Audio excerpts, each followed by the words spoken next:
शुभ संध्या सांग मैंने आशा करुच्ची आपण समस्ते भलरे थिबे मु मध्य भलरे अछि। मु आपण मानक पई एक सहज उपाय रे भेज चाउमिन रेसिपी आनी देछि। आशा करुच्ची आपण समस्तक मध्य भल लागिबो। वीडियोटी को प्रथमरु शेष पर्यंत देखिबा को भूलिबेनी। चलंतु स्टार्ट करिबा। सांग माने प्रथमे गैस चूल्हा ऑन करिबा एवं सेथिरे कड़ाई को बसाई सेथिरे किछि पानी दे दबा। पानी गरम ହେଲା ପରେ ସେଥିରେ ରଖିଥିବା କିଛି ଚାଉମିନ କୁ ଆମେ ପକେଇ ଦବା। ଦେଖନ୍ତୁ ଏଇଭଳି ଏବଂ ଏଇଭଳି ଭାବରେ ପ୍ଲେଟ ରେ ଥିବା ସମସ୍ତ ଚାଉମିନ କୁ ପକେଇ ଦବା। ପିଠା ପାତିଆ ସାହାଯ୍ୟରେ ଏହାକୁ ଏପଟ ସେପଟ ଟିକେ କରିବା ଯାହା ଫଳରେ ପାଣି ସହିତ ଚାଉମିନ ଭଲ ଭାବରେ ଟିକେ ଭିଜି ଯିବ। ଏହା ଉପରେ ଅଳ୍ପ କିଛି ତେଲ ଆମେ ପକେଇ ଦବା ଯାହା ଫଳରେ ଆମ ଚାଉମିନ गुड़िक गोटा गोटा होई एबे आमे गोटे ढांकुणी आनिकी याको घोड़ाई देबा भल भाबरे। देखंतु सांग माने मो भल भाबरे ढांकुणी को घोड़ाई देइची जहा फलरे याको किछि समय सिजिबा पई आमे ताकू छाडी देबा। देखंतु सांग माने आमे सिजाइथिबा चाउमिन को एबे 5 मिनिट होई सारलाणी। एबे आमे आउ किछि समय वेट करि नबा जहा फलरे आउ टिके भल भाबे मध्य चाउमिन टी हमर सिजि जिवो। एबे आम टाइम हेई गलाणी। चलंतु आमे चेक करिबा। चाउमिन को आमे एई भली भाबरे हाथ रे चापिबा द्वारा जानि परिबा जी चाउमिन टी भल भाबे सिजिछि कि नाही। आम चाउमिन टी परफेक्ट सिजिछि। एही भली जाली साहाय्य ताकू भल भाबे छाणी नवा। भेज चाउमिन बनाए पई मुख्य इंग्रेडिएंट गुड़िक हेउछि एही सबु। देखंतु माको एही भली भाबरे काटि नेछि। एबे आमे आरंभ करिबा। गैस चूल्हा ऑन करी सेथिरे कड़ाई बसैबा।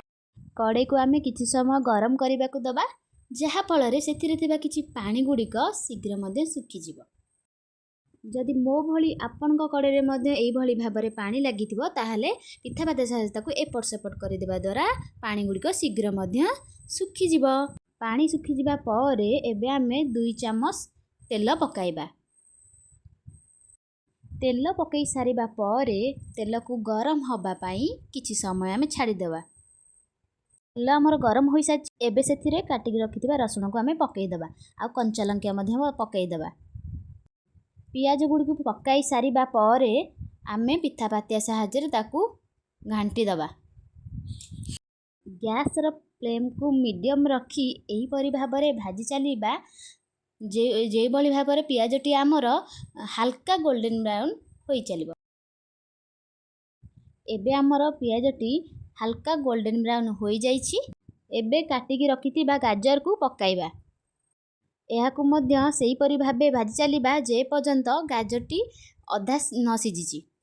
गाजर टी को सिजिबा पई छाडी देबा। सेही मध्य रे आमे किछि कथाबार्ता मध्य हेइ जिबा। मो भली केउ मानकु भेज चाउमिन पसंद कमेंट बॉक्स रे निहाती जणाइबे।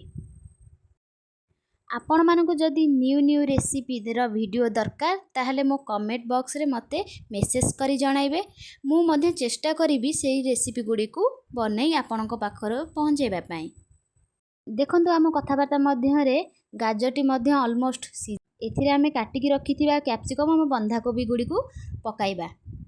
एहाकु भल भाबरे गोळाई देबा एवं किछि समय मध्य वेट करिबा। तापरे पुणी ताकू धीरे धीरे सब गुडी को भल भाबरे गोळाई देबा। आकु आमे लो टू मीडियम फ्लेम रे रखी गोळाई चलीबा जहा एहा हल्का भाजी हैला परे एथिरे आमे 1 चम्मच चिली सॉस पकाइबा एवं 1 चम्मच टमाटो सॉस मध्य पकाइबा। एहा परे किछि चिकन मसला पकाइबा। मो भारत रो चिकन मसला नेछि जेहेतु मते सोया सॉस पसंद नुहे सेति बई मु सोया सॉस पकेइनी। जदि आपण मानु सोया सॉस पसंद आपण ऐड करि परिबे। एबे आमे स्वाद अनुसार किछि लूण बंधे पकाइबा।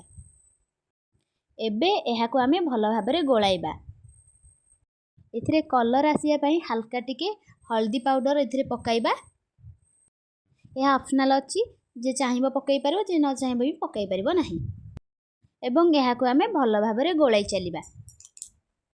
ऑलमोस्ट आमर मसला रेडी हेइ सारलाणी। एबे सिजाई रखिथिबा चाउमिन को आमे पकाइबा। देखंतु मु कड़ाई रे सबु चाउमिन पकाई सारिची। एहाकु मु भल भाबरे गोळाई चली।